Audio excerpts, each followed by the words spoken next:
ያሰብኩት ሐሳብ ደመና ሆኖ ቢበተንብኝ እንደ ጉምተኖ ይሆናል ያልኩት ሳይሆን ቢቀርም በማምላክ እኔ ተስፋ አልቆርጥም። ስምሽን ጠርቼ መቼ አፍራለሁ።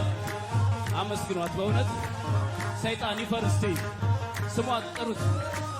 ድንግል ሆይ ላንቺ ምስጋና እናት አባቴ ባያስታውሱ ይቻለን ልቃ ገብታ ብትተወኝ አንቺ ካለሽ ምን ሆናለ?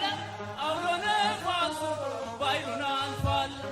ጠላቴ ደርሶ ቢያንገላታኝ መከራ አብዝቶ ቢያስጨን አላቋርጥም ያንቺን ምስጋና ውለታሽ ድንግል አለብኝና ስምሽን ጠርቼ